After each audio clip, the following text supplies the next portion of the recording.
할렐루야. 3월 13일입니다. 오늘 하나님께서 저와 여러분에게 주시는 하나님의 말씀을 읽도록 하겠습니다. 생명의 삶 3월 13일 본문 마태복음 22장 34절에서 46절까지의 말씀입니다. 저희가 한 목소리로 읽도록 하겠습니다.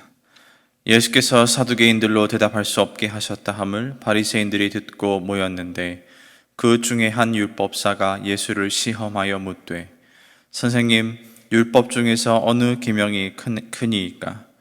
예수께서 이르시되 내 마음을 다하고 목숨을 다하고 뜻을 다하여 주 너의 하나님을 사랑하라 하셨으니 이것이 크고 첫째 되는 계명이요 둘째도 그와 같으니 내 이웃을 내 자신같이 사랑하라 하셨으니 이 두 계명이 온 율법과 선지자의 강령이니라. 바리새인들이 모였을 때에 예수께서 그들에게 물으시되 너희는 그리스도에 대하여 어떻게 생각하느냐? 누구의 자손이냐? 대답하되 다윗의 자손이니이다. 이르시되 그러면 다윗이 성령에 감동되어 어찌 그리스도를 주라 칭하여 말하되 주께서 내 주께 이르시되 내가 내 원수를 내 발 아래에 둘 때까지 내 우편에 앉아 있으라 하셨도다 하였느냐? 다윗이 그리스도를 주라 칭하였은즉 어찌 그의 자손이 되겠느냐 하시니 한마디도 능히 대답하는 자가 없고 그날부터 감히 그에게 묻는 자도 없더라. 아멘. 신앙생활을 처음 하시는 분들이 자주 하시는 질문이 있어요. 성경은 왜 이렇게 어렵습니까? 성경 왜 이렇게 길어요? 무슨 말 하는지 잘 모르겠어요. 하지 말라는 게 왜 이렇게 많고 또 하라는 건 왜 이렇게 많은지. 그런데 이 성경을 알고 읽으면 결코 어려운 게 아니에요. 하지 말라는 것이 많고 또 하라는 것이 많이 나옵니다. 하지만 결코 어렵지 않습니다. 왜냐하면 성경이 우리에게 전해주고자 하는 메시지는 그 메시지 자체는 간단하기 때문이에요.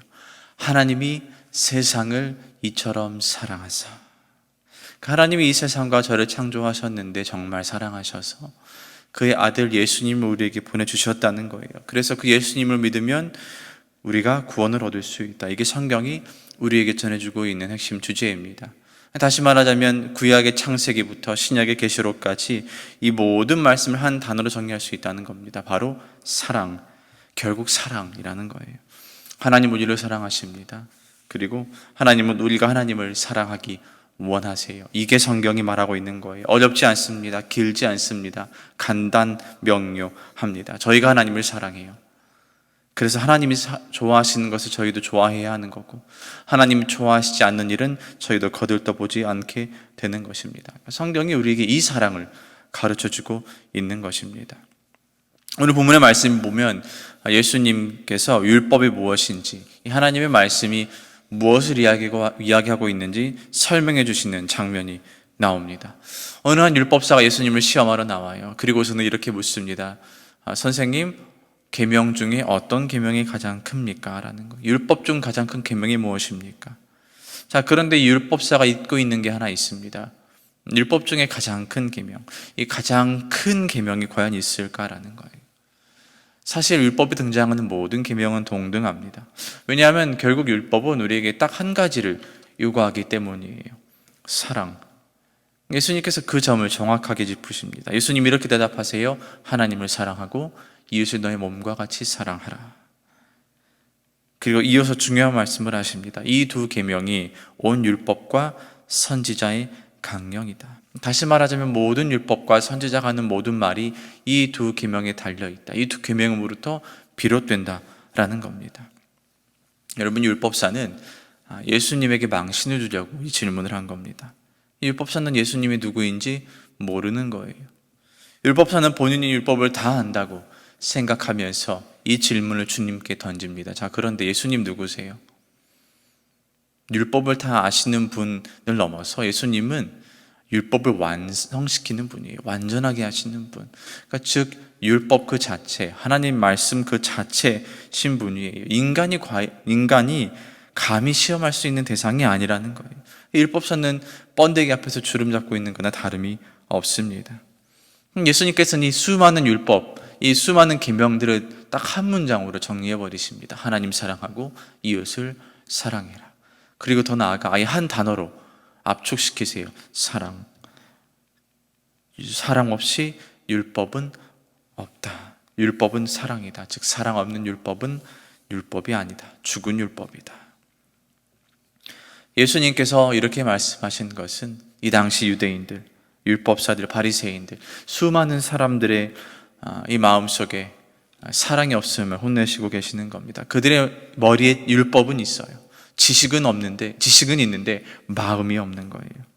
너희 율법에는 사랑이 없다. 너희 율법에는 자랑만 있지 사랑은 없다라고 주님께서 말씀하시고 있는 겁니다. 여러분, 사랑 없는 율법은 죽은 율법이에요. 숨쉬는 율법이 아닙니다. 실천 없는 말씀은 죽은 말씀이에요. 우리가 하나님의 말씀을 듣습니다. 새벽 예배 때, 수요 예배 때, 또 주일 예배 때 참 많은 말씀을 저희가 접하게 되는데, 자, 그러면 그 말씀을 살아 움직이게 하는 것은 저와 여러분에게 달려 있는 겁니다. 우리가 이 말씀에 사랑을 담아서 실천을 하고 있는가? 듣긴 듣지만 과연 우리의 말씀에 행함이 있는가? 사랑이 있는가? 아무리 율법이 좋으면 뭐합니까? 율법사들에게 정죄만 있고 사랑이 없는데, 아무리 하나님의 말씀이 은혜로우면 뭐합니까? 우리의 마음에 정죄만 있고 사랑은 없는데, 바라기는 우리는 오늘 본문에 나오는 율법사와는 다르길 원합니다. 바라기는 하나님의 말씀이 우리를 통해 사랑의 모습으로 나타나게 되기를 주님의 이름으로 축복합니다. 이어서 예수님께서 바리새인들에게 이렇게 물어보십니다. 너희는 그리스도가 누구의 자손이냐? 이라고 생각하느냐? 그러자 사람들이 다윗의 자손이라고 말을 해요. 다윗의 자손이라는 것은 다윗에게 속해 있다는 거예요. 다윗으로부터 비롯되었다는 겁니다. 다윗이 먼저, 그리스도가 나중이라는 뜻입니다. 자, 그런데 예수님께서 이 말씀을 하신 시기를 잘 살펴봐야 돼요. 이제 곧 십자가를 지시기 직전입니다. 그 전에 이 질문을 던지시는 거예요. 고난 당하시기 전에, 즉 그리스도로 오신 예수님께서 이 땅에서의 사명을 완수하시기 그 전에 이 질문을 사람들에게 던지시는 거예요. 이게 무슨 의미인가? 사람들이 가지고 있는 이 그리스도에 대한 오해를 바로 잡아주시기 위함입니다. 이 사람들이 생각하고 있던 그리스도의 모습과 주님이 보여주시고자 하는 그리스도의 모습이 다른 거예요. 이 사람들이 다윗의 자손이라고 말하는 데는 이유가 있습니다. 이 당시 이스라엘은 로마의 속국이었어요. 로마의 식민지였습니다. 압제를 받고 있었어요. 그런데 다윗은 어떤 왕입니까? 이스라엘 역사를 통틀어 대표할 수 있는 한 왕을 꼽으라 하면 주저없이 사람들도 다윗을 꼽을 거예요. 그러니까 즉 다윗의 자손이라 하면 이 혈통 속에 이스라엘을 다시 한번 다스릴 왕, 그러니까 이 정도로 생각하고 있는 거예요. 로마로부터 우리를 구원해 줄 수 있는 왕, 자유를 줄 수 있는 왕, 이 다윗의 자손인 그리스도를 이스라엘은 기다리고 있는 것입니다. 자, 그런데 주님은 어떻습니까? 주님 다르세요. 주님이 보여주시고자 하는 그리스도의 모습은 이 사람들이 가지고 있는 그리스도의 모습과 정말 달라요. 그러니까 주님의 관심사와 이 사람들의 관심사가 다르다는 겁니다. 이스라엘 사람들과 예수님 모두 구원을 이야기하고는 있어요. 그런데 이스라엘 사람들이 말하고 있는 구원은 로마로부터의 구원이에요. 그리고 주님께서 말씀하시는 구원은 죄로부터의 구원입니다. 이스라엘 사람들이 말하는 자유가 있어요. 이 자유는 로마로부터의 자유예요. 그런데 주님께서는 무슨 자유를 말하십니까? 이 죄로부터의 자유를 말씀하세요. 동상이몽입니다. 이 모든 것이 이스라엘 백성들이 가지고 있던 그리스도에 대한 오해로부터 비롯된 것입니다. 여기서 저희가 저희 자신들 한번 돌아보게 됩니다. 이 사람들은 주님에 대해 오해를 하고 있습니다. 저와 여러분은 어떻습니까? 저희도 주님에 대해 오해를 하곤 합니다. 저희는 예수님 믿으면 모든 게 잘 풀릴 거다라는 이런 맹목적 생각이 간혹 있습니다. 마치 이들에게 있어서 그리스도가 오면 우리가 로마로부터 자유해지고 이스라엘이 다시 한번 예전의 전성기를 맞이하게 될 것이다, 다시 잘 될 것이다 라는 생각이 있었어요. 우리 또한 예수님이 내 삶에 들어오시면 나의 인생에 꽃이 필 것이다, 활짝 대로가 열릴 것이다, 내 모든 삶의 문제가 단번에 해결되고 잘 될 거다 생각합니다.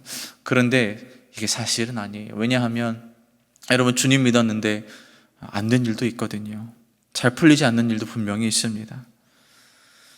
주님이 우리 인생에 찾아오시는 목적은 이 세상에서의 문제를 해결해 주시는 게 주된 게 아니라 저와 여러분의 이 영혼의 문제를 해결해 주시고자 위함입니다.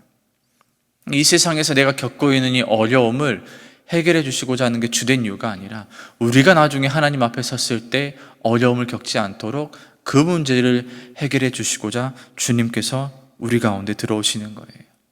이 점을 저희들이 먼저 정확하게 알고 있어야 합니다.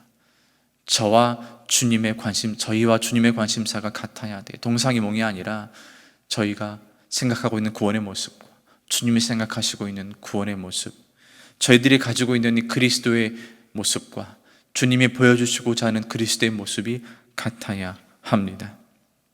바라기는 저와 여러분은 오늘 말씀에 등장하는 율법사와 바리새인들과는 다르게 이 주님에 대한 오해가 없게 되기를 축복합니다. 오히려 주님의 마음을 잘 알아서 주님이 원하시는 것이 무엇인지, 또 원하시지 않는 모습이 무엇인지 잘 알게 될 수 있기를 바랍니다. 이런 멋진 믿음의 사람 될 수 있기를 주님의 이름으로 축복합니다. 기도하겠습니다. 하나님 아버지, 하나님께서 저희에게 하나님의 말씀을 주셨습니다. 사람들 앞에서 나의 높고 낮음을 자랑하고자 하는 것이 아니라 주님의 마음을 본받아 하나님을 사랑하고 이웃을 사랑할 수 있도록 우리에게 말씀을 주셨습니다. 주님, 이 말씀을 잘 믿어서 사랑으로 실천 옮길 수 있는 믿음이 우리에게 있게 하여 주옵소서. 우리에게 정죄가 아니라 사랑이 가득하게 하여 주옵소서. 주님 또한 기도합니다. 주님의 마음을 잘 이해하여서 바리새인들과 율법사들처럼 주님을 오해하는 것이 아니라 오히려 잘 알아서 주님을 기쁘시게 하는 신앙이 될 수 있도록 우리를 만들어 주옵소서. 감사드리오며 예수님의 이름으로 기도하옵나이다. 아멘.